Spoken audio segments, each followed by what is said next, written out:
Un père célibataire répare la clôture d'une millionnaire solitaire, ignorant qu'elle possède la ville entière. Juste avant de commencer, sachez que notre communauté s'étend sur tous les continents. N'hésitez pas à indiquer le nom de votre ville si vous le souhaitez. Ce matin-là, Thomas Merritt conduisait son pick-up rouillé sur la longue route de gravier menant au domaine Whitmore. Le ciel avait la couleur d'un vieil hématome, violet et gris et tenace. Il retenait une pluie qu'il n'avait pas encore décidé de libérer. Il avait baissé sa vitre malgré le froid, car le chauffage du côté passager était en panne depuis 3 hivers. Et Olivia s'asseyait toujours du côté passager. Elle avait 8 ans et méritait l'air chaud plus que lui. C'était le genre de calcul que Thomas faisait chaque jour sans y penser, sans appeler ça un sacrifice, sans même lui donner de nom. « Papa, est-ce que la dame est riche ?» demanda Olivia, son petit visage collé contre la vitre. Elle regardait les poteaux de clôture blancs qui bordaient la route, ou du moins ce qu'il en restait. Pourri à la barre, si adéchi, Baham à la base, fendu au niveau des lisses. Le genre de négligence qui arrive quand une propriété est un actif et non un foyer. Je suppose que oui, dit Thomas. Riche comment? Il y réfléchit. Assez riche pour avoir une clôture aussi longue et ne pas remarquer qu'elle est cassée. Olivia hocha la tête comme si c'était une réponse complète. Il aimait ça chez elle. Elle avait les yeux de sa mère et sa capacité à accepter une chose pour ce qu'elle était, ni plus, ni moins. Sa mère était partie depuis 4 ans maintenant, un accident de voiture sur une autoroute mouillée près de Millhaven. Et Thomas s'était reconstruit autour d'Olivia de la même manière qu'il reconstruisait tout le reste dans sa vie. Lentement, prudemment, sans se plaindre, en s'assurant que la structure tiendrait. Il arrêta le camion près du portail principal où un homme en pantalon kaki et polo d'entreprise attendait avec un presse-papier. L'homme s'appelait Derek Holst. Thomas ne le savait pas encore. Il l'apprendrait assez vite et ne l'oublierait pas. « C'est vous l'homme à tout faire? » demanda Derek. Il ne leva pas les yeux de son presse-papier. « Thomas Merritt, je fais de la réparation structurelle, des clôtures, des charpentes, des fondations. » Thomas sortit du camion. Il n'était pas un homme imposant de ceux qui attirent l'attention, pas large d'épaules ni baraqué. Mais il y avait quelque chose dans sa posture que les hommes qui avaient servi avec lui auraient immédiatement reconnu. Une immobilité, une disponibilité, comme un outil qu'on a posé mais pas encore rangé. Bien, Derek nota quelque chose sur son presse-papier. Nous avons besoin de réparer la clôture du périmètre nord, entièrement. Poteaux, lisses, quincaillerie. Nous avons un événement sur la propriété dans 11 jours, donc le délai est ferme. Je vais examiner l'étendue des travaux et vous donner une estimation honnête du délai. Derek leva enfin les yeux. Il regarda Thomas. Il regarda le camion, vieux de 15 ans, un feu arrière fissuré, une boîte à outils dans la benne qui était organisée avec une propreté qui ne correspondait pas au véhicule. Il regarda Olivia, qui était sortie et se tenait tranquillement à côté de la roue avant, tenant un petit carnet usé qu'elle emportait partout. « Vous avez amené votre gamine, » dit Derek. « C'est une journée pédagogique à l'école. Elle est sage. Elle ne dérangera pas. » C'est une propriété privée, pas une garderie. Thomas soutint le regard de l'homme. « C'est ma fille. Là où je travaille, elle laisse la bienvenue. Si c'est un problème, je comprends. Et je rappellerai la personne qui m'a engagé pour lui dire que le travail n'est plus disponible. » Le silence s'étira. Un corbeau croissa quelque part dans les arbres. Derek fit une autre marque sur son presse-papier. Gardez-la simplement hors de la maison principale et loin du jardin. Madame Whitmore a une vision spécifique pour la propriété. Thomas hocha la tête une fois. C'est tout.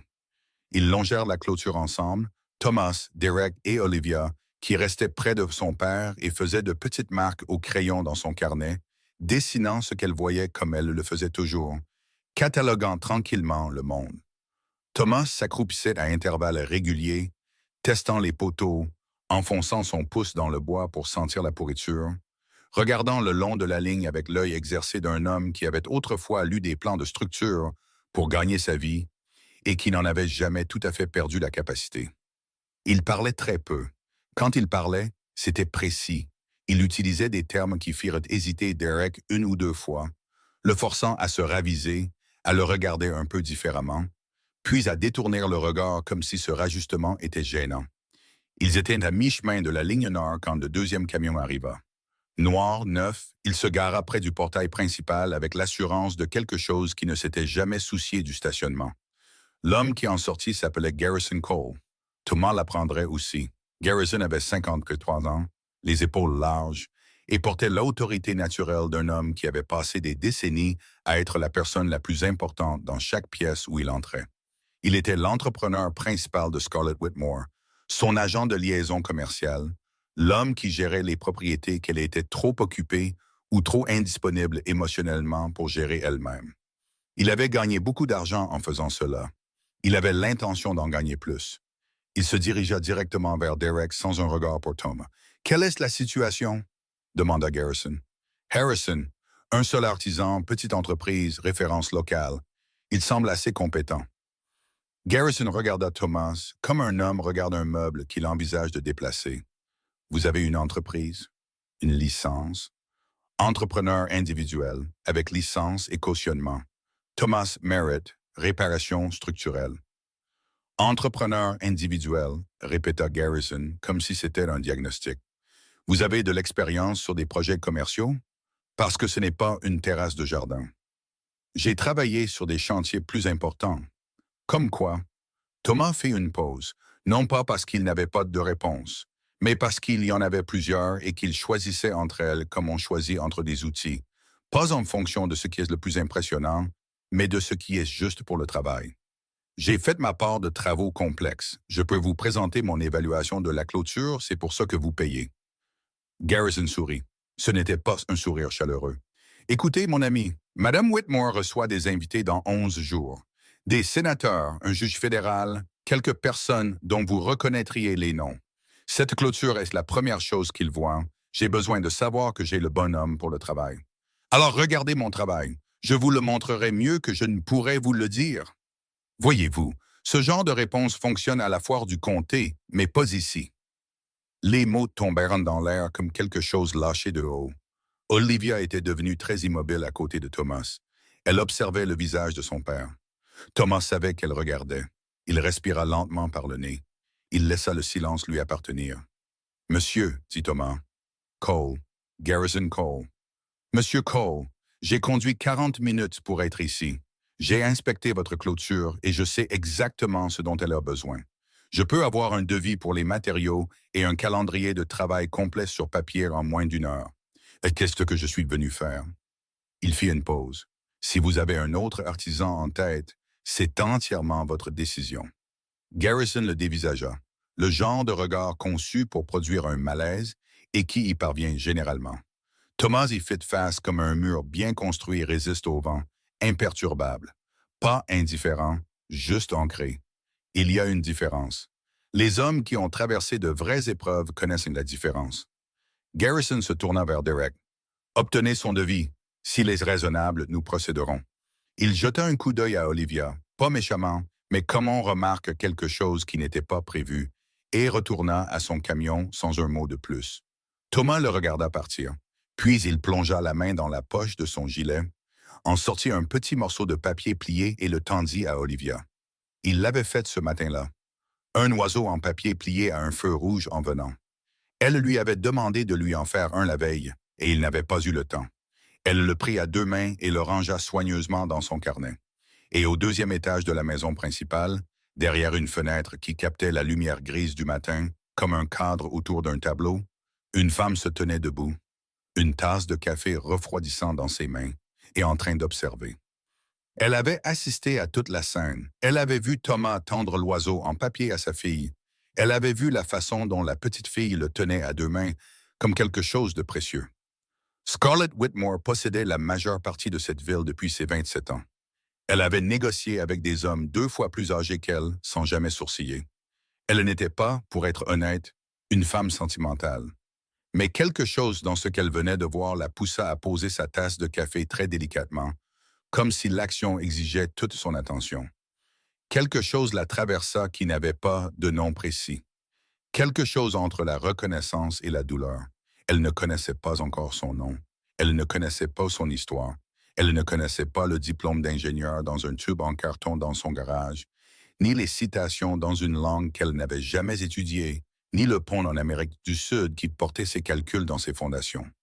Elle ne connaissait pas les années de silence, ni les longs trajets, ni l'enfant dormant dans la pièce voisine, qui était la seule et unique raison pour laquelle il avait choisi cette vie plus petite, plus dure, plus vraie. Elle savait, simplement. De la même manière que certaines personnes savent certaines choses avant que l'esprit ne rattrape le savoir, que l'homme dans son allée n'était pas ce que tout le monde autour de lui semblait penser, et que la façon dont sa fille le regardait, avec cette certitude tranquille et absolue, la façon dont on regarde quelque chose de porteur, était une chose qu'elle n'avait jamais connue dans sa propre vie, et dont elle ignorait à quel point elle en avait besoin jusqu'à cet instant précis. En bas, Thomas ouvrit le haillon de son camion, sortit son bloc-notes et se mit à travailler sur le devis. Il ne leva pas les yeux vers la fenêtre. Il ne savait pas qu'elle était là. Il pensait à la profondeur des trous de poteaux, au temps de prise du béton, à la météo qui arrivait de l'ouest. Le corbeau croissa une dernière fois depuis les arbres. Le matin gardait son ciel meurtri et patient, et Thomas Merritt, qui avait autrefois conçu des structures qui survivraient à chaque personne qu'il avait sous-estimée, s'agenouilla dans la terre froide de Millhaven, pressa son pouce contre un poteau de clôture pourri et fit ce qu'il avait toujours fait à chaque saison de sa vie, sans fanfare ni apitoiement, ni aucune attente de récompense. Il évaluait, il planifiait, il se préparait à construire. C'était sa nature. Et cela avait toujours suffi. Il ne savait pas encore que c'était sur le point de devenir quelque chose de plus. Le devis prit 93 minutes à Thomas pour être complété, ce qui était plus rapide que prévu, et plus approfondi que quiconque dans ce bureau de la dépendance n'était prêt à l'admettre. Il s'assit dans la cabine de son camion avec le bloc-notes sur les genoux, les colonnes nettes, les chiffres précis, les quantités de matériaux calculées à la planche près, avec des marges pour les pertes, la météo et le genre de complications imprévues que seuls les hommes qui ont réellement fait le travail savent prévoir. Quand il eut terminé, il agrafa les pages, les relut une fois et apporta 2 petites corrections avec l'attention concentrée d'un homme qui comprenait que la qualité d'un plan est le premier argument que l'on présente avant même de prendre un outil. Son père le lui avait dit. Roy Merritt, qui avait dirigé une entreprise de toiture de 2 hommes près de Columbus pendant 30 ans, et n'avait jamais livré un devis qui ne soit pas meilleur que ce que le client attendait. Roy avait été un homme au parler simple, avec des mains rugueuses et une carte de bibliothèque qu'il utilisait chaque semaine. Et Thomas avait hérité de lui quelque chose qui ne pouvait être ni licencié ni certifié. La compréhension que l'écart entre un bon artisan et un excellent artisan n'est presque jamais une question de compétence, c'est presque toujours une question d'attention. Son père manquait à Thomas tous les jours. Pas avec bruit, juste avec une sorte de conscience sourde et constante. Comme on est conscient d'un mur porteur même quand on ne le regarde pas. Roy était mort il y a 6 ans, juste avant que Thomas ne déménage à Millhaven, et n'avait pas vécu pour voir son petit-fils élevé par un père célibataire qui conduisait un camion cabossé et avait troqué une carrière continentale contre une maison sur une route de gravier et une fille qui dessinait des clôtures de mémoire. Thomas pensait parfois que Roy aurait compris. Roy avait toujours compris les choses qui comptaient. Il sortit du camion et se dirigea vers le bureau de la dépendance. Olivia l'accompagna, son carnet sous le bras, un crayon glissé derrière l'oreille, comme elle avait pris l'habitude de le faire récemment, ce qui lui donnait un air étonnamment adulte, d'une manière qui prenait parfois Thomas au dépourvu. Elle avait 8 ans. Elle aurait 9 ans en février. Il était conscient de la manière précise dont les pères attentifs le sont, de chaque changement progressif en elle. La façon dont elle avait commencé à poser des questions plus difficiles. La façon dont elle lisait des livres trop vieux pour elle sans difficulté. La façon dont elle le regardait parfois avec une expression patiente, d'une manière qu'il trouvait profondément émouvante. Comme si elle se préparait déjà, d'une petite manière, à prendre soin de lui un jour. Il n'avait pas besoin qu'on prenne soin de lui. Il allait bien. Il allait toujours bien, mais il remarquait l'expression. Il la classait. Derek était au téléphone quand ils entrèrent. Il leva un doigt. Thomas s'attendit. Olivia trouva une chaise, s'y assit et ouvrit son carnet. Thomas ne vérifia pas sa montre, ne piétina pas, ne regarda pas autour de la pièce avec la frustration transparente d'un homme qui joue la patience. Il attendit simplement. Il avait passé des années à apprendre la différence entre attendre par soumission et attendre par choix. Ce qu'il faisait maintenant était un choix. 4 minutes plus tard, Derek raccrocha, prit le devis sans s'excuser et commença à le lire. Thomas le regarda lire. Il vit le moment où Derek arriva à la page où Thomas avait détaillé la séquence de bétonnage et l'avait mise en correspondance avec un calendrier proposé de 11 jours, avec des pistes de travail parallèles clairement indiquées. Il vit Derek s'arrêter, revenir au début, recommencer, plus attentivement. C'est détaillé, dit Derek. C'est exact, répondit Thomas. Vous avez séparé la réinstallation du béton du remplacement des poteaux. Ils ont des dépendances de temps de prise différentes. Il faut savoir ce qui peut se faire en parallèle et ce qui doit attendre, surtout avec une date butoir pour un événement. Derek leva les yeux. La plupart des entrepreneurs me donnent juste un total et une vague date de fin. Thomas ne dit rien. Il avait découvert au fil des ans que le silence était souvent plus éloquent que l'explication. Monsieur Cole devrait examiner ça, dit Derek. C'est bien. Il y eut une pause, petite, réelle, pendant laquelle Derek semblait faire le même rajustement silencieux qu'il avait fait près de la clôture. Le sentiment d'un homme ajustant une hypothèse qu'il avait faite trop rapidement et trouvant l'ajustement inconfortable. Thomas n'exploita pas l'avantage. Ce n'était pas sa façon de fonctionner. Un homme qui a besoin d'exploiter un avantage dans un tel moment est un homme qui doute que l'avantage soit réel. Nous vous recontacterons, dit Derek. Thomas hocha la tête. Il se tourna vers Olivia.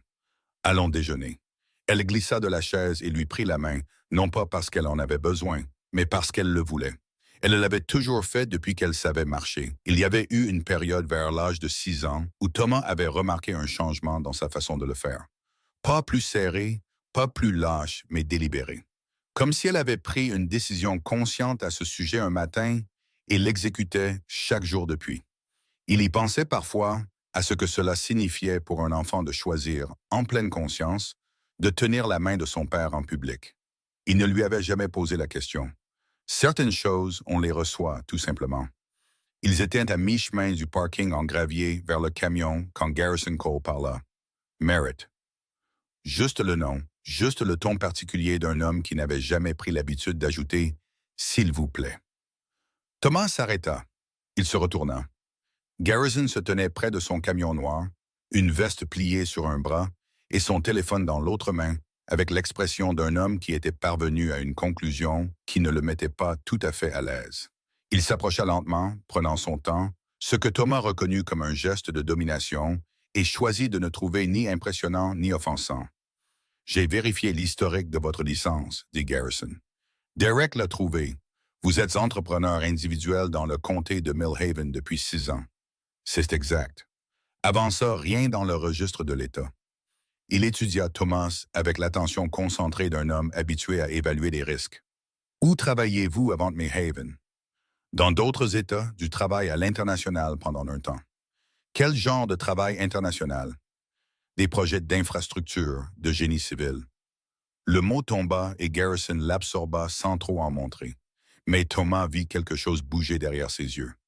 Quelle entreprise? J'étais avec le groupe Hartwell pendant 6 ans. Avant ça, j'ai fait une rotation de 2 ans avec une organisation humanitaire d'infrastructure, construisant des systèmes d'approvisionnement en eau et des structures porteuses dans des régions où les entrepreneurs commerciaux ne vont pas. Garrison resta silencieux un moment qui s'étira dans une direction intéressante. Le groupe Hartwell, répéta-t-il, c'est une boîte sérieuse. C'était du bon travail. Pourquoi êtes-vous parti? Thomas le regarda directement. Pour des raisons personnelles.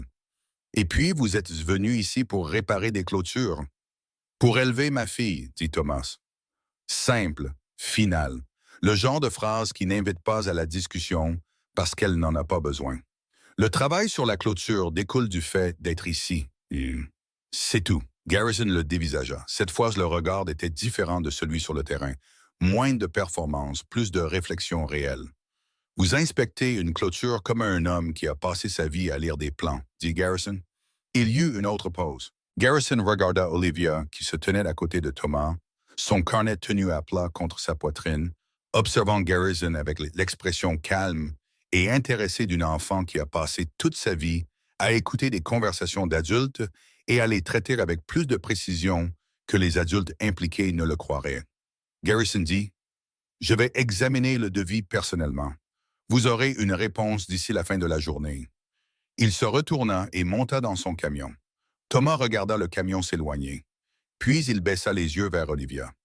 Il ne sait pas quoi faire de toi, dit-elle. La plupart des gens ne savent pas, approuva Thomas. C'est mal? Il y réfléchit honnêtement. Non, ça veut juste dire que tu les obliges à travailler un peu plus dur que prévu. Elle y songea. Je pense que c'est bien, décida-t-elle. Il lui ouvrit la portière du camion, la referma après qu'elle fut montée, fit le tour du côté conducteur et monta. Il ajusta le rétroviseur. Il passa une vitesse. La réponse arriva à 4h30 cet après-midi-là, alors que Thomas était dans son atelier de garage à la maison, montrant à Olivia comment utiliser un rabot à main sur un morceau de chaîne de récupération. Derek appela. Le devis était approuvé avec une modification. Il voulait ajouter une deuxième section de clôture sur la limite est de la propriété qui ne faisait pas partie de l'inspection initiale. Thomas dit qu'il serait là à 7 heures précises. Il raccrocha et regarda le petit copeau de bois qui s'était détaché du chêne lors de la première tentative d'Olivia avec le rabot. Il était inégal. Trop de pression sur le talon. Encore, dit-il, laisse l'outil faire le travail. Tu te battes contre lui. Elle repositionna ses mains. Comme ça? Détends tes épaules d'abord. Elle le fit. Elle passa le rabot sur la planche. Le copeau qui se détacha cette fois était long, régulier, presque translucide à la lumière de l'atelier. Elle leva les yeux vers lui. Il hocha la tête. C'était suffisant. C'était toujours suffisant entre eux.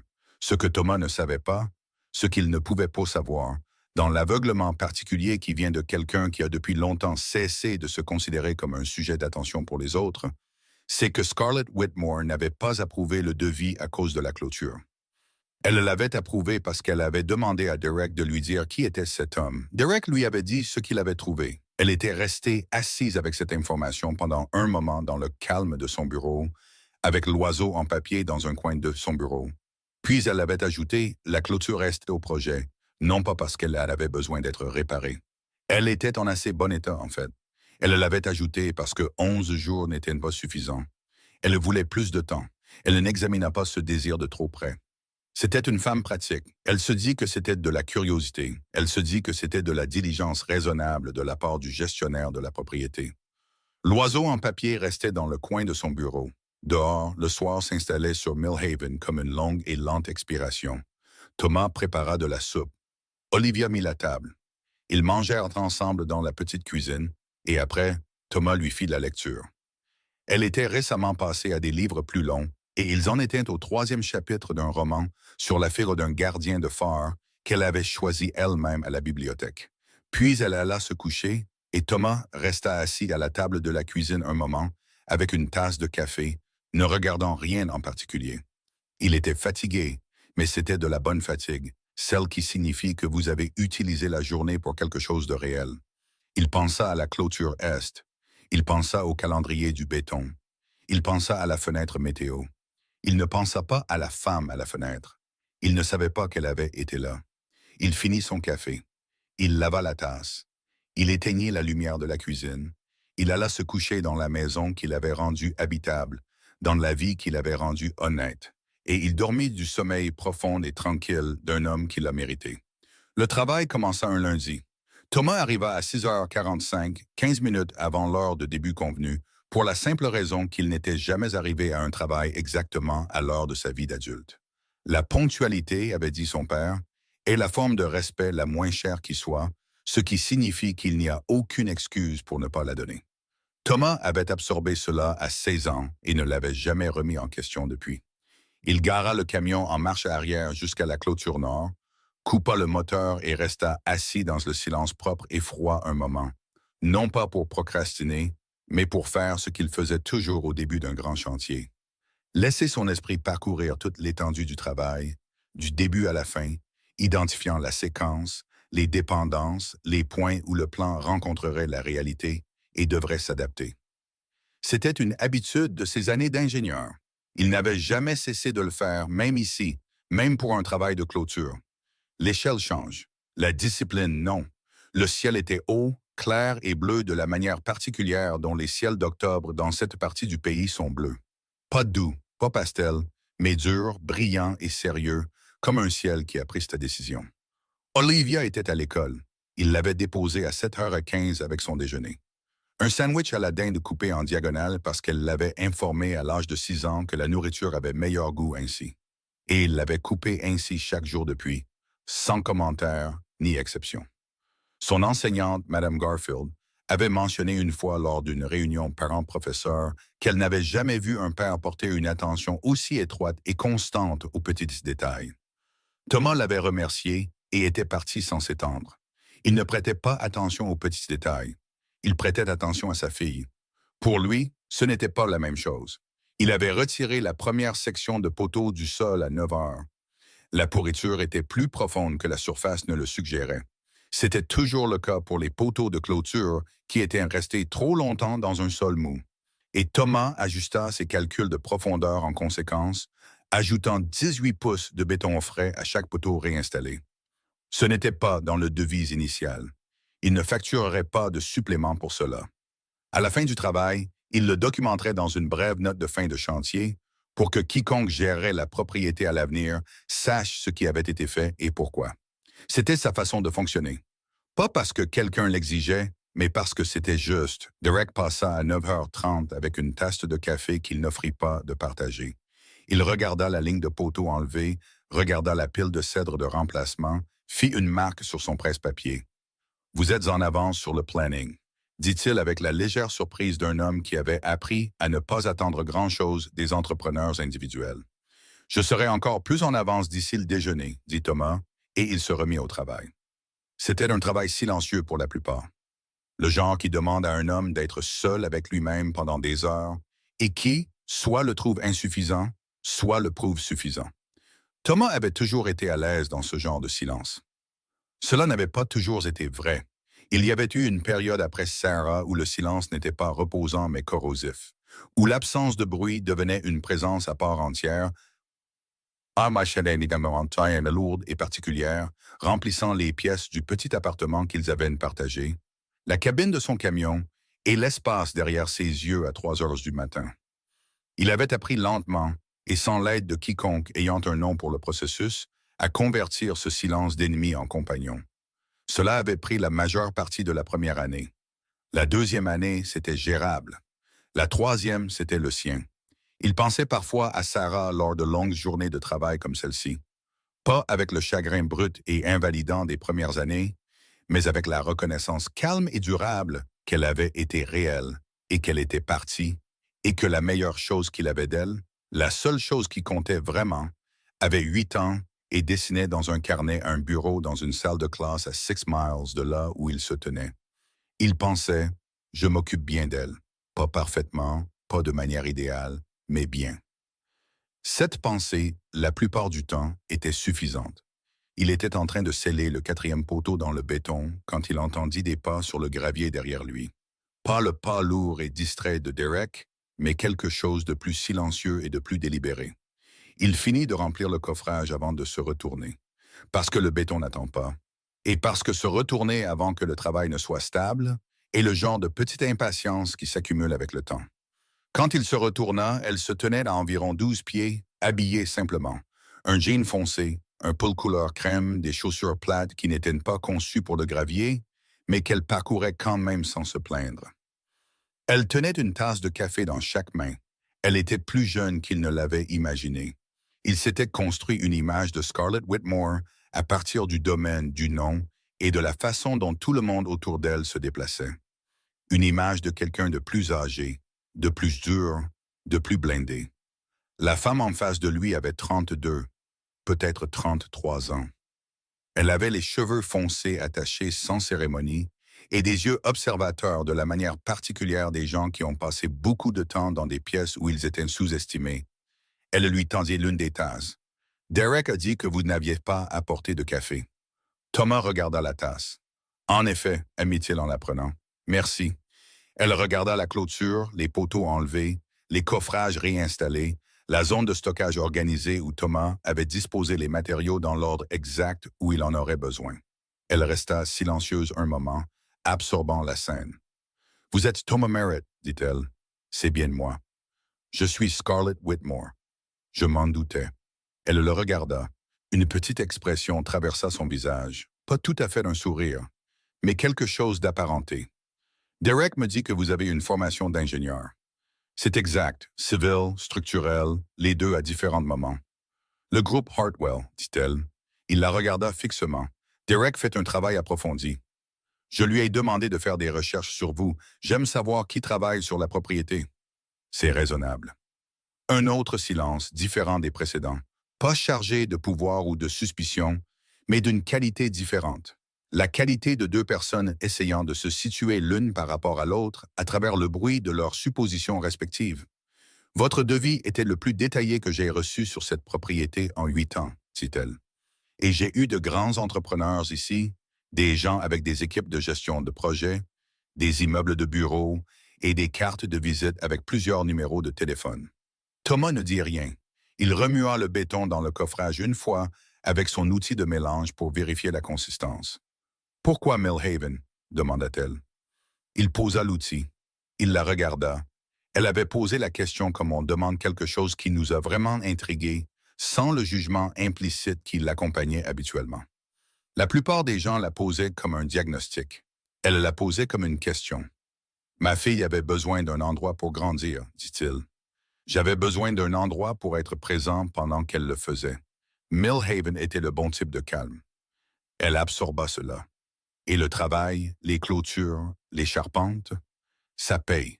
C'est honnête. Je peux choisir mon propre emploi du temps pour être là quand elle a besoin de moi. » Il fit une pause. « Et je suis bon à ça. Vous êtes considérablement surqualifié pour ça. » Selon quels critères? Elle ouvrit la bouche et la referma. C'était, il pouvait le voir, une réponse à laquelle elle n'était pas préparée. « Les qualifications sont pour le bénéfice des autres, » dit Thomas. « Ce que je suis, c'est pour le bénéfice de ma fille.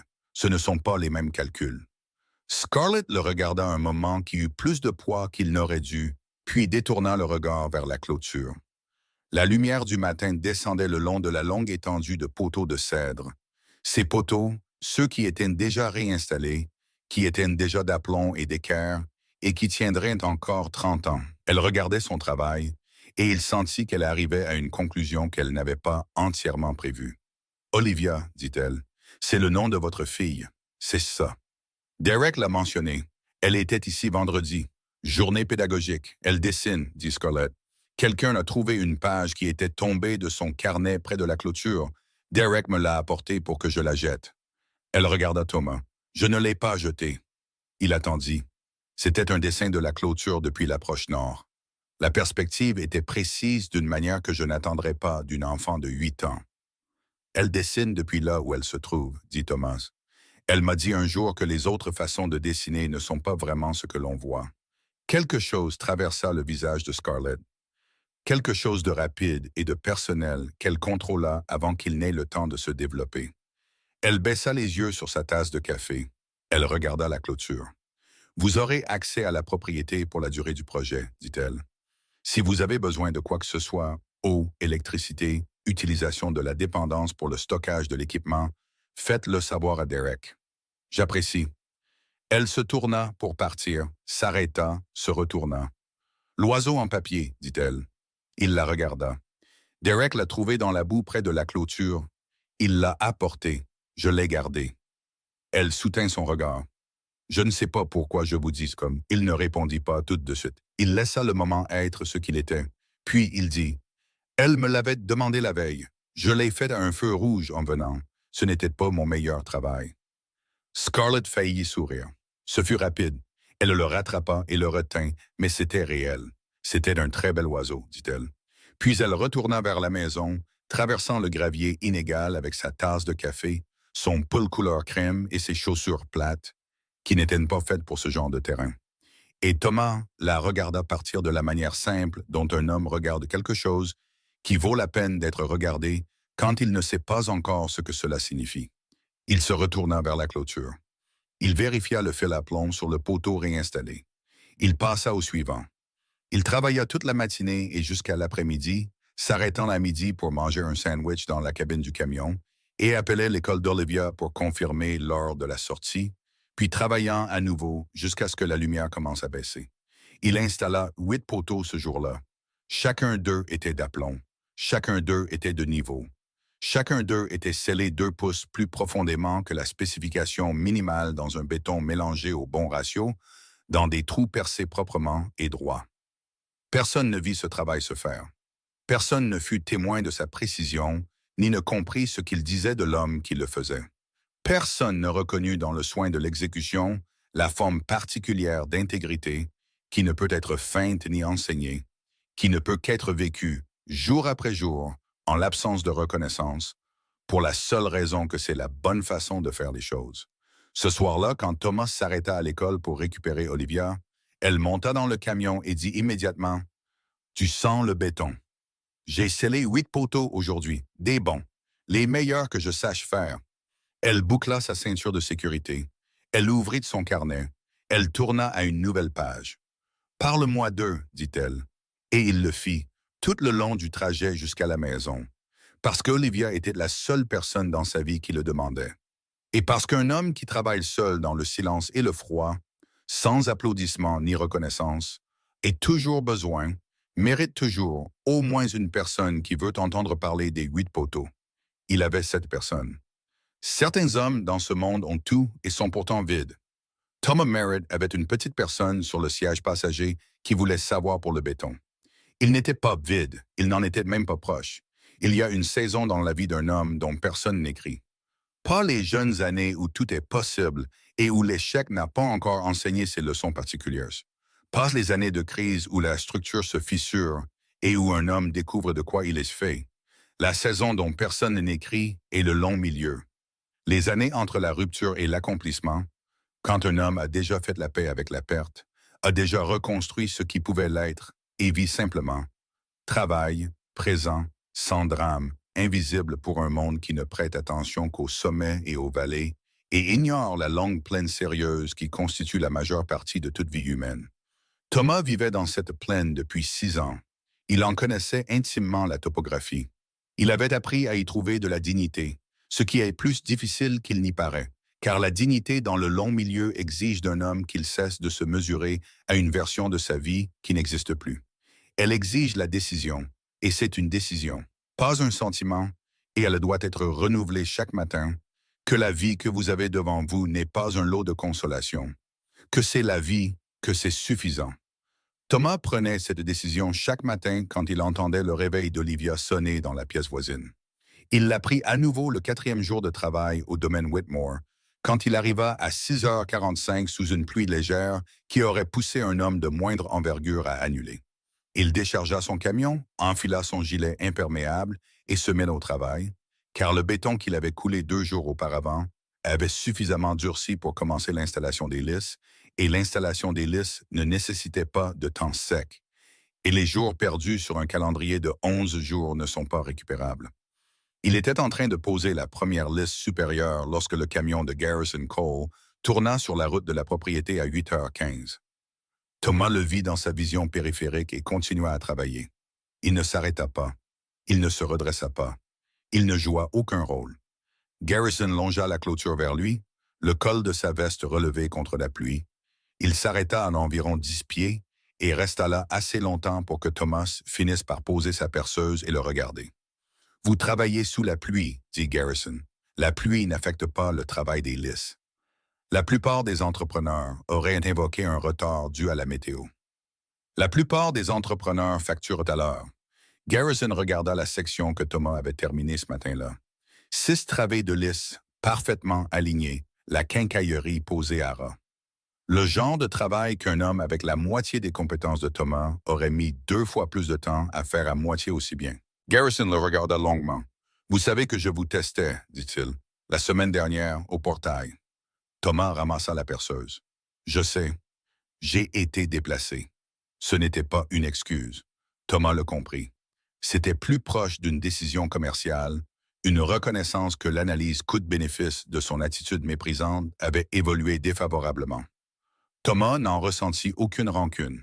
Il avait côtoyé suffisamment d'hommes puissants pour savoir que la recalibration pratique était ce qui se rapprochait le plus du remords pour la plupart d'entre eux, et que l'accepter avec grâce était généralement plus productif que d'exiger quelque chose de plus sincère. « Pas de mal de fait, dit Thomas, parce que c'était vrai, et parce que clore une boucle efficacement était aussi une forme de dignité. Garrison hocha la tête. Il regarda à nouveau la clôture. Le devis que vous avez soumis, la section sur le séquençage, ce n'était pas du langage d'entrepreneur standard. Non. Où avez-vous appris à rédiger un cahier des charges comme ça? Le groupe Hartwell avait une norme de documentation pour les soumissions de projets. J'en ai écrit beaucoup. Quel était votre titre là-bas? Thomas réfléchit.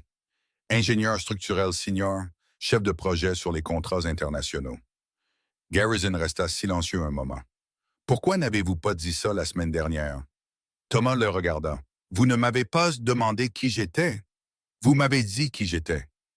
La pluie tapotait régulièrement sur les listes de cèdre. Une flaque se formait près de la tarière que Thomas devrait gérer avant qu'elle ne sape le sol meuble autour de la section suivante. Garrison ne dit rien pendant un moment. Puis, l'événement de samedi, Mademoiselle Whitmore a demandé que les clôtures nord et est soient présentables d'ici vendredi soir. Pouvez-vous y arriver? J'aurai fini jeudi soir, dit Thomas. Comme ça, vous avez un jour de marge. Quelque chose changea dans l'expression de Garrison Cole. Pas de la chaleur, exactement, mais l'ajustement qu'un homme fait quand il réalise qu'il est resté dans la mauvaise position trop longtemps et qu'il doit bouger. Bien, dit Garrison. Il remonta à nouveau son col. Je préviendrai Mademoiselle Whitmore. Il retourna à son camion sous la pluie. Thomas le regarda partir, puis se retourna vers la clôture et reprit là où il s'était arrêté. Mesurant, perçant, posant les lisses avec la même précision tranquille qui avait caractérisé chaque heure du travail. Pas d'accélération à cause de la montre de Garrison. Pas besoin de démontrer quoi que ce soit de plus que ce qu'il avait déjà démontré. Le travail était l'argument. Le travail avait toujours été l'argument. Ce que Thomas ne savait pas, ce qu'il n'avait aucun moyen de savoir dans le monde concentré et autosuffisant de ses opérations quotidiennes, c'est que Garrison Cole était allé directement de la clôture à la maison principale, qu'il avait frappé à la porte du bureau privé de Scarlett Whitmore et y était resté pendant 11 minutes. Que lorsqu'il en était sorti, son expression était différente de celle qu'il avait en entrant. L'expression d'un homme à qui on a demandé de considérer quelque chose et qui a trouvé cette considération inconfortable. Scarlett lui avait demandé directement et sans préambule ce qu'il savait de Thomas Merritt, et Garrison lui avait dit ce qu'il savait, ce qui était exact jusqu'à un certain point, mais incomplet de la manière dont toute connaissance de la vie d'une autre personne est incomplète lorsqu'elle a été assemblée de l'extérieur. Il connaissait l'entreprise. Il connaissait le titre. Il connaissait la trajectoire de carrière. Il ne connaissait pas Sarah. Il ne connaissait pas la cafétéria de l'hôpital, ni la coupe de salade de fruits, ni la décision qui avait été prise à ce moment-là avec l'immobilité d'un homme scellant un poteau porteur dans le béton. Il ne connaissait pas les citations d'ingénierie dans le garage, ni les nuits tardives à la table de la cuisine quand Olivia dormait et que Thomas était assis avec une tasse de café, et le silence qui était à la fois compagnon et poids. Il ne savait rien des choses qui font d'un homme un homme plutôt qu'un CV. Mais Scarlett se construisait une image. Elle le faisait avec la précision méthodique et non sentimentale de quelqu'un qui avait été assez souvent trompé pour savoir que la vérité sur une personne vient généralement en morceaux, de multiples directions, et doit être assemblée avec patience. Elle pensait à l'homme sous la pluie, perçant des listes de clôture avec un niveau et une perceuse, sans personne pour le regarder. Elle pensait à l'oiseau en papier sur le coin de son bureau. Elle pensait au dessin de la clôture, toujours plié dans son carnet, fait par une enfant de 8 ans qui dessinait depuis là où elle se tenait parce que les autres façons n'étaient pas vraiment ce que l'on voyait. Elle ne pensa pas « je suis en train de tomber amoureuse ». Elle était trop pratique pour ce cadre et trop sur ses gardes pour cet aveu. Elle pensa « j'ai besoin de comprendre cet homme, c'était assez proche ». Les jours s'installèrent dans un rythme que Thomas trouvait satisfaisant, de la manière dont tous les vrais rythmes sont satisfaisants. Non pas parce qu'ils sont faciles, mais parce qu'ils sont fiables. Il arrivait tôt. Il travaillait régulièrement. Il partait à temps pour récupérer Olivia à l'école. Il dînait avec sa fille. Il lui faisait la lecture. Il dormait. Il se levait. La clôture prenait forme d'une manière qui lui donnait une satisfaction tranquille, du genre qui est privé et interne et n'a pas besoin de public. La lisse de cèdre gardait bien sa couleur par temps humides. Les poteaux réinstallés se tenaient d'aplomb et de niveau. La quincaillerie était à ras. Toute la ligne nord avait développé une sorte d'intégrité visuelle qui lui manquait auparavant. Une rectitude qui n'était pas seulement dimensionnelle, mais en quelque sorte morale. De la manière dont les choses bien construites semblent toujours porter une suggestion de la façon dont les choses devraient être. Olivia posait des questions à ce sujet chaque soir. Combien de travées aujourd'hui? 8. Est-ce que ça devient plus droit? Ça a toujours été destiné à être droit. J'ai juste dû enlever ce qui était tordu. Elle y réfléchit. C'est comme ça que ça marche de réparer les choses. On enlève la mauvaise partie et la bonne apparaît. Thomas considéra la question avec le sérieux qu'elle méritait. Parfois, dit-il, d'autres fois, il faut construire la bonne partie. Mais on ne peut pas la construire tant qu'on n'a pas enlevé la mauvaise. Elle écrivit quelque chose dans son carnet. Il ne demanda pas quoi. Le 6e jour de travail, un mercredi, Scarlett revint à la clôture. Pas de prétexte cette fois pour livrer du café. Elle vint avec sa propre tasse, les mains enroulées autour, et se tint près de l'endroit où Thomas travaillait, avec l'attitude de quelqu'un qui avait décidé d'arrêter de prétendre avoir une raison logistique d'être là. « Puis-je vous demander quelque chose? » dit-elle. « Vous pouvez demander, » dit Thomas. « Est-ce que ça vous manque? Le travail d'ingénieur, les grands projets. » Il y réfléchit honnêtement, comme il le faisait toujours pour les questions honnêtes. « Les problèmes me manquent, » dit-il. « Pas le travail. Les problèmes étaient réels. Ils avaient de l'envergure. Quand on résout un problème structurel à cette échelle, il y a une satisfaction difficile à reproduire. Mais vous y avez renoncé. J'ai renoncé au travail. La réflexion n'a pas disparu. Il fit un signe de tête vers la clôture. J'ai utilisé plus d'analyse structurelle sur ce remplacement de clôture que la plupart des gens ne le feraient. Le cahier des charges, le séquençage, les spécifications du béton. Il fit une pause. On travaille avec ce qu'on a. Elle le regarda. Est-ce que ça vous rend triste? Qu'est-ce qui me rend triste? De travailler en deçà de vos capacités. Il posa la perceuse et la regarda avec une expression qui n'était pas méchante mais très directe. Je ne travaillais pas en deçà de mes capacités, dit-il. Je travaille exactement à la hauteur de ce que je veux. Il y a une différence. La capacité n'est pas la même chose que l'obligation. Elle soutint son regard. La plupart des gens seraient restés, dit-elle. Dans leur carrière, ils auraient trouvé un moyen de faire fonctionner la situation familiale autour du travail. La plupart des gens, dit Thomas, n'ont pas la même fille. Le silence qui suivit fut long et plein, et aucun d'eux ne bougea pour le combler. Un oiseau traversa le ciel au-dessus de la clôture. L'odeur de cèdre humide du bois fraîchement coupé flottait sur le vent léger. « Elle a de la chance, » dit Scarlett. Finalement, doucement. Thomas secoua la tête. « Non, dit-il, elle n'a pas de chance. La chance implique le hasard. Je l'ai choisie. Chaque jour, je fais le même choix. C'est différent de la chance. » Scarlett détourna le regard vers la longue ligne droite de la clôture réparée. Elle resta silencieuse un moment. Quand elle partit, elle ne dit pas au revoir. Elle se retourna simplement et retourna vers la maison, les mains autour de sa tasse et la tête légèrement baissée. Et Thomas la regarda partir de la manière dont il avait commencé à la regarder, avec attention et avec quelque chose sous cette attention qu'il n'avait pas encore examiné. Il ramassa la perceuse. Il se remit au travail. La clôture devenait plus droite chaque jour. Cela arriva le jeudi soir. Thomas avait respecté son propre délai. Les clôtures nord et est étaient terminées. La quincaillerie était posée.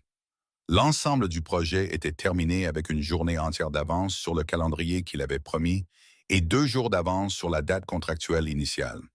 Il faisait sa dernière inspection du périmètre, le rituel silencieux de fin de chantier qu'il avait accompli sur chaque projet depuis ses premières années, vérifiant chaque section, pressant chaque poteau, regardant le long de chaque lisse, quand il entendit des pas derrière lui et se retourna pour trouver Scarlett Whitmore marchant vers lui à un rythme qui signifiait quelque chose de spécifique. « Garrison m'a dit que vous auriez fini d'ici jeudi, » dit-elle. « Je lui ai dit jeudi. Je pensais jeudi. » Elle regarda la clôture. La dernière lumière du jour arrivait sous un angle bas de l'ouest, attrapant les lisses de cèdre et projetant de longues ombres chaudes. La clôture semblait dans cette lumière plus qu'une clôture, comme une déclaration ou une norme ou une ligne qui avait été tracée avec l'autorité particulière de quelqu'un qui sait ce que signifie droit. « C'est magnifique, dit-elle. Et elle le dit de la manière dont on dit quelque chose qui vous surprend. Thomas regarda son travail. Il est d'aplomb, dit-il. Mais il y avait quelque chose dans sa voix qui acceptait le compliment. Elle se tourna pour lui faire face. Elle était sortie sans veste malgré le froid du soir, ce qui suggérait qu'elle n'avait pas prévu de rester longtemps, mais qu'elle avait changé d'avis.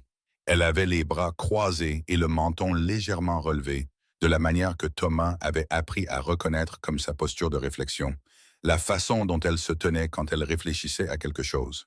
« Je veux vous demander quelque chose, dit-elle, et je veux que vous me disiez la vérité, ce que je sais que vous ferez, car je vous observe depuis 6 jours et vous ne semblez pas capable de dire quelque chose que vous ne pensez pas. » Thomas attendit. « Pourquoi avez-vous vraiment quitté le groupe Hartwell? » Il resta silencieux un moment, non pas parce qu'il décidait de répondre ou non, mais parce que la réponse était longue et qu'il cherchait le bon point d'entrée, l'endroit où l'histoire pourrait commencer sans nécessiter tout ce qui l'avait précédé. « Je suis parti parce que ma femme est tombée malade, dit-il, pas pendant que j'étais chez Hartwell. Au moment où elle est tombée malade, je faisais déjà du travail humanitaire depuis 2 ans. Mais quand le diagnostic est tombé, je suis rentré à la maison. J'ai été avec elle jusqu'à la fin. Ça a duré 3 ans. 3 ans d'hôpitaux, de plans de traitement et d'apprentissage de la manière d'être la personne dont votre famille a besoin quand il ne reste plus rien à faire que d'être présent. » Scarlett ne parla pas. Elle écoutait de la manière particulière de quelqu'un qui a décidé que ce qui est dit est plus important que sa réponse. Après sa mort, j'avais une fille de 3 ans et une carrière qui m'obligeait à être sur 3 continents dans une rotation de 12 mois. Et la décision n'a pas été difficile. Je veux être clair à ce sujet. Les gens agissent comme si ça aurait dû être un choix difficile. Ce n'était pas un choix difficile. Olivia avait besoin d'un père qui soit là. J'étais son père. C'était toute l'équation. Mais la carrière était une carrière, dit Thomas. Juste une carrière. J'ai construit des choses. Elles sont toujours debout. Je n'avais pas besoin de continuer à les construire pour justifier de les avoir construites. Il fit une pause. Un homme qui ne peut se sentir lui-même que lorsqu'il est impressionnant n'a pas encore compris qui il est vraiment. Scarlett le regarda longuement. La lumière du soir passait du doré à l'ambré, puis à cet orange profond particulier qui ne dure que 4 minutes et qui vaut la peine de s'arrêter. « Garrison a fait des recherches supplémentaires, dit-elle prudemment, après que je le lui ai demandé. » Thomas attendit. « Le système de digues dans la paroisse de Saint-Bernard, dit-elle. » Après Ida. Il ne dit rien. Ce rapport structurel qui a circulé dans l'évaluation du corps des ingénieurs de l'armée, celui qui créditait une consultation de conception indépendante pour la géométrie de fondation modifiée, qui est cité dans l'analyse d'ingénierie post-événement officielle. Le consultant est répertorié comme T. Merritt, groupe Hartwell, sous contrat. C'est exact. Thomas, elle s'arrêta. Reprit.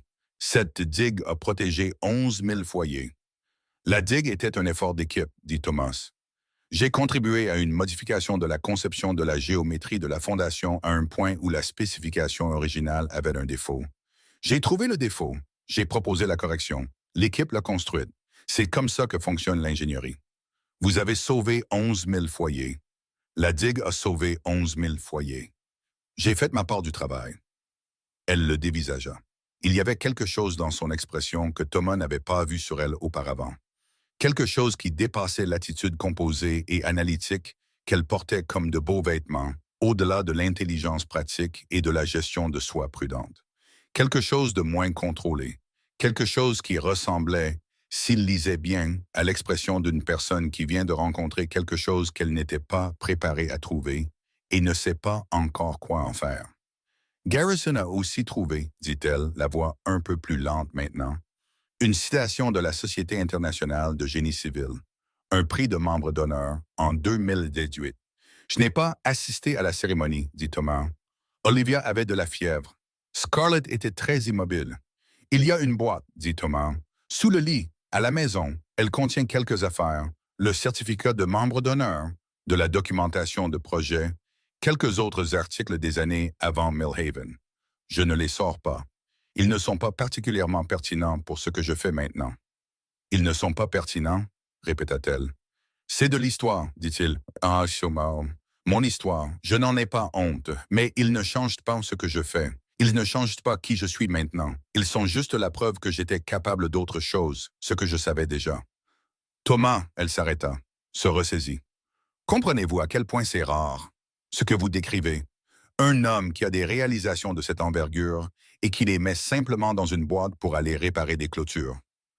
Je ne suis pas allé réparer des clôtures, dit-il avec une patience et une précision qui n'éteignent pas de la méchanceté. Je suis allé élever ma fille. Les clôtures font partie de la façon dont je le fais. Elles ne sont pas le but. Quel est le but? Il la regarda directement. Olivia est le but. Elle a toujours été le but. Le silence qui suivit fut le plus long entre eux.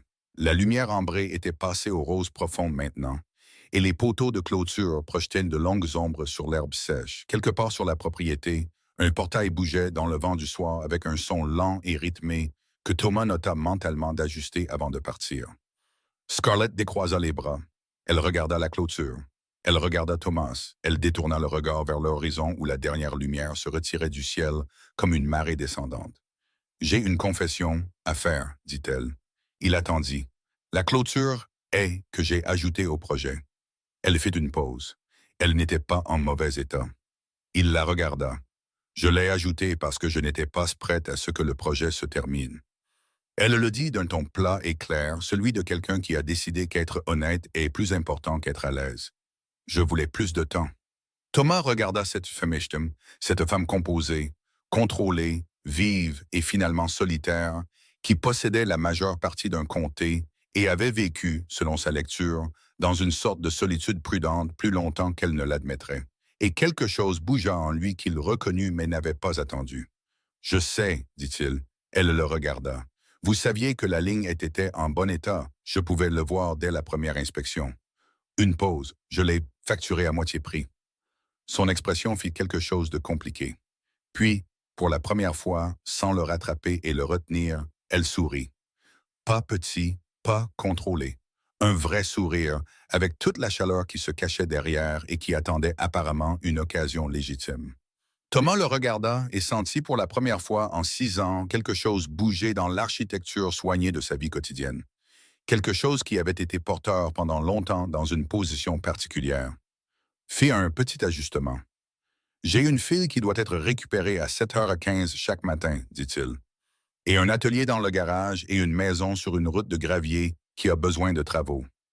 Je n'ai pas beaucoup de capacités supplémentaires. »« Je ne demande pas de capacité, » dit Scarlett. « Que demandez-vous? » Elle y réfléchit honnêtement. De la manière dont il avait remarqué qu'elle faisait la plupart des choses quand elle se le permettait. « Je ne sais pas encore, dit-elle, mais je pense que je le demande à le découvrir. » Thomas la regarda un long moment.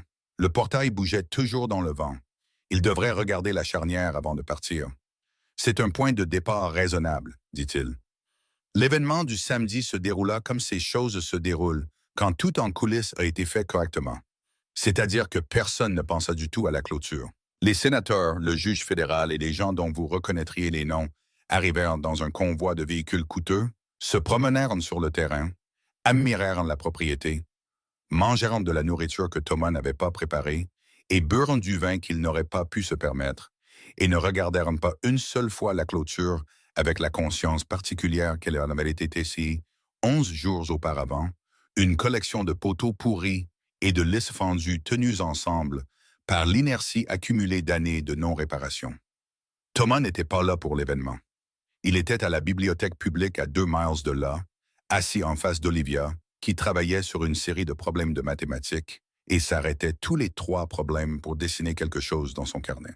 Il avait une tasse de café de la machine près de l'accueil qui n'était pas du bon café, mais qui était chaud et coûtait 50 centimes, ce qui était un prix qu'il respectait. Scarlett lui envoya un texto à 6h47 du soir.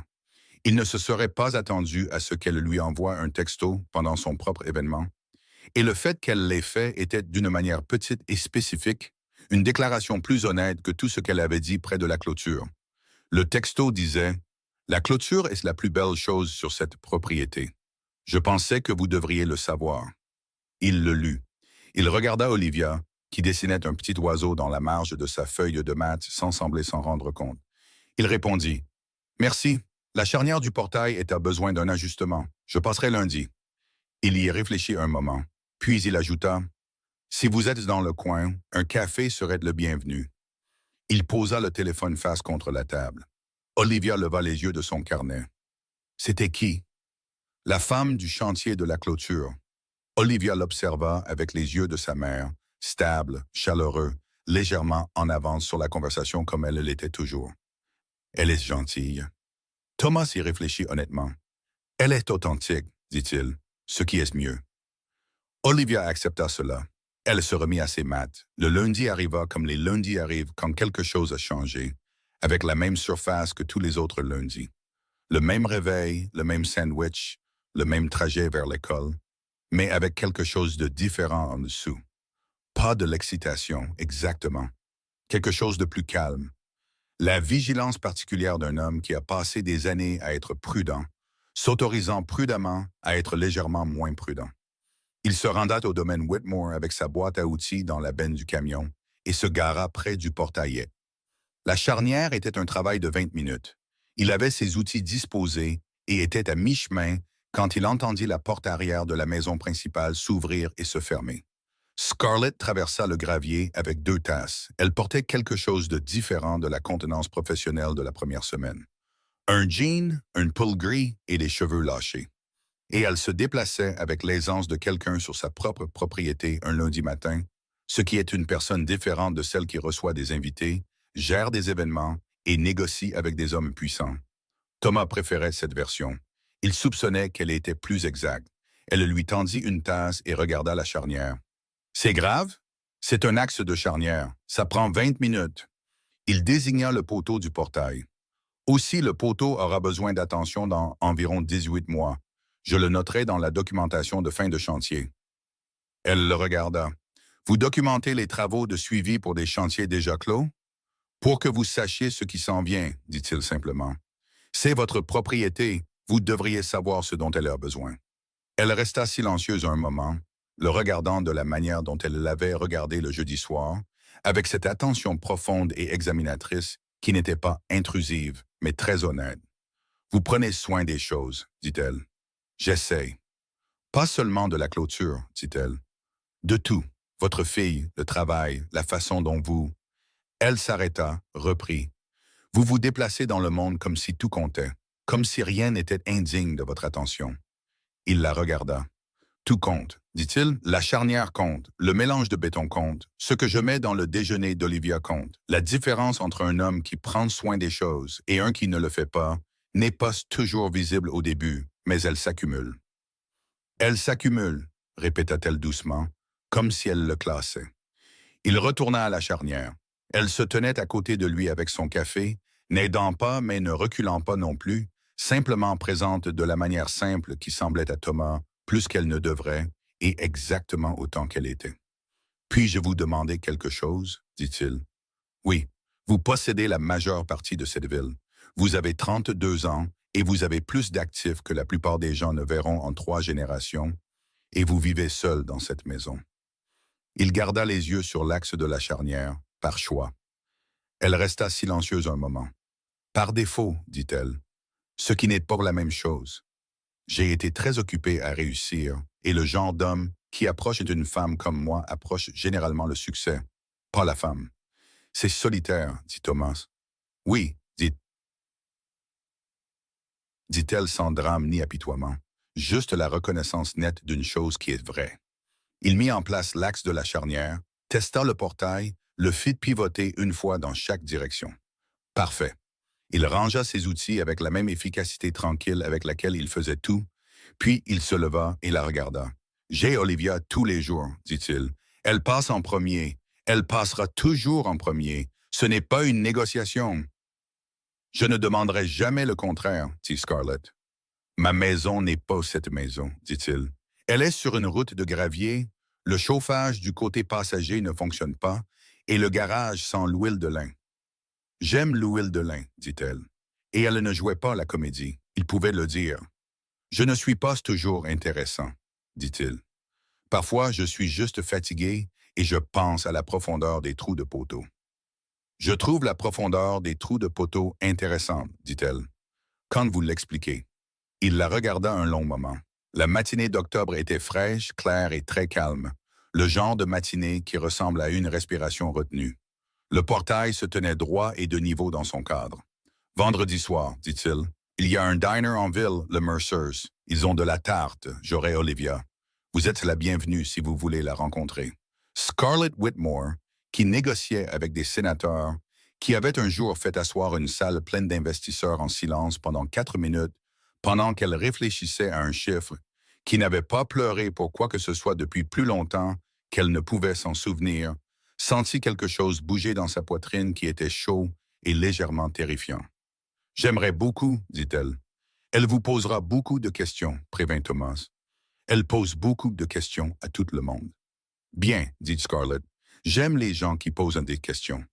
Il hocha la tête, il ramassa sa boîte à outils. Il regarda le portail une dernière fois, d'aplomb, de niveau, la charnière bougeant proprement et silencieusement, et s'autorisa brièvement la satisfaction du travail bien fait. On se voit vendredi, dit-il. Il s'éloigna du domaine Whitmore pour ce qu'il croyait être la dernière fois en tant qu'entrepreneur, et ne savait pas encore que ce serait finalement l'un des milliers de retours. Des retours matinaux, des retours du soir, des retours avec Olivia sur le siège passager posant des questions auxquelles Scarlett répondait avec l'attention sérieuse de quelqu'un qui avait décidé que cette petite personne valait chaque once de son intelligence. Il ne savait pas encore que le chauffage du côté passager de son camion serait finalement réparé parce que Scarlett, qui était pratique et non sentimentale, le ferait simplement réparer et n'en ferait pas une cérémonie, car c'était sa façon de prendre soin des choses. Il ne savait encore rien de tout cela. Il conduisait simplement, la lumière du matin entrant par le pare-brise, le siège passager vide à côté de lui, et la satisfaction tranquille d'un homme qui a fait son travail honnêtement, a dit la vérité et a tenu bon sur ce qui compte. Ce vendredi-là, le diner Mercers était chaleureux et sentait le café et la tarte aux pommes. La banquette du coin avait des sièges en vinyle rouge avec une petite fissure sur le côté gauche que Thomas avait l'intention de mentionner à Ray Mercer depuis 3 ans sans jamais vraiment le faire. Olivia arriva la première avec son père, prit le siège qui faisait face à la porte, une habitude qu'elle avait héritée de Thomas, qui s'asseyait toujours face à l'entrée, une habitude qu'il ne lui avait jamais vraiment expliquée, et ouvrit son carnet sur la table. Quand Scarlett passa la porte, Olivia leva les yeux. Elle regarda Scarlett, elle regarda son père, elle regarda à nouveau Scarlett. « Vous êtes la dame de la clôture, dit-elle. Scarlett se glissa dans la banquette en face d'eux. « C'est bien moi, dit-elle, et vous êtes la dessinatrice. » Olivia regarda son carnet, puis Scarlett. « Comment savez-vous que je dessine? »« Parce que j'ai gardé votre dessin, dit Scarlett. Celui de la clôture du premier jour. » Olivia resta très immobile un moment. Puis elle tourna à une page au milieu du carnet et le fit glisser sur la table. C'était le domaine dessiné depuis l'approche nord, la clôture, la route de gravier, la maison principale en arrière-plan, et dans le coin, à peine visible, une femme debout à une fenêtre de l'étage. Scarlett le regarda longuement. « Je vous ai vu, dit simplement Olivia. Ce premier jour, je dessine toujours ce que je vois. » Thomas prit sa tasse de café. Il regarda par la fenêtre la soirée d'octobre, la ville qui n'était pas si petite quand on la connaissait bien. Le lampadaire qui s'allumait tôt, comme il le faisait quand les jours raccourcissaient. Il ne dit rien. Il n'en avait pas besoin. Olivia posait déjà des questions à Scarlett sur le domaine. Combien de pièces? À quoi servait-elle? S'était-elle déjà perdue? Et Scarlett répondait à chaque question avec le niveau exact de sérieux que la question méritait. Ce qui était la bonne façon de parler à quelqu'un qui posait de vraies questions. Thomas écouta la voix de sa fille. Il écouta les réponses de Scarlett. Il sentit la chaleur du dîner, le vinyle usé du siège et le poids de la tasse de café. Il pensa à Sarah, brièvement et avec amour. Il pensa qu'elle aurait aimé ça. Il pensa, Olivia aime déjà. Et il pensa cet homme silencieux qui avait construit des ponts qui traversaient des rivières et des digues qui retenaient des tempêtes, qui avait assemblé l'infrastructure de la vie des autres avec ses mains, son esprit et sa forme particulière d'excellence patiente et discrète, qui avait ensuite tout laissé tomber sans regret pour construire quelque chose de plus petit et de plus essentiel dans un endroit où personne ne s'attendait à ce qu'il soit. Il pensa, c'est ça le travail maintenant, c'est ça la structure, c'est ça que je construis. Il tendit la main sur la table et coupa la part de tarte d'Olivia en diagonale. Elle le regarda. Tu fais toujours ça, dit-elle. Tout a meilleur goût comme ça, dit-il. Elle sourit, le sourire qui était celui de sa mère et aussi entièrement le sien. De l'autre côté de la table, Scarlett Whitmore observa cet échange et sentit pour la première fois depuis plus longtemps qu'elle ne pouvait le compter, quelque chose s'installer en elle, quelque chose qui avait été agité pendant des années se calmer. De la manière dont une structure se stabilise lorsque la charge est correctement répartie, de la manière dont une bonne clôture se tient, ni rigide, ni fragile, mais de niveau et droite et égale à tout ce que le temps apporte. Elle n'appelait pas encore ça de l'amour. C'était une femme pratique. Mais elle prit sa fourchette, elle prit une bouchée de tarte, elle regarda Thomas, puis Olivia, puis la fenêtre et la ville à l'extérieur. Elle pensa, « Je pourrais rester ici. » Pas dans le diner, pas à Millhaven. Ici, dans ceci, dans le poids ordinaire, sérieux, irremplaçable d'une vie bien construite, pour la première fois depuis très longtemps. Cette pensée ne l'effraya pas. Elle ressemblait plutôt à un retour à la maison, une maison qui attendait, comme un poteau de clôture scellé dans du béton propre, d'aplomb et de niveau, et prêt pour n'importe quelle lisse qu'on y fixerait.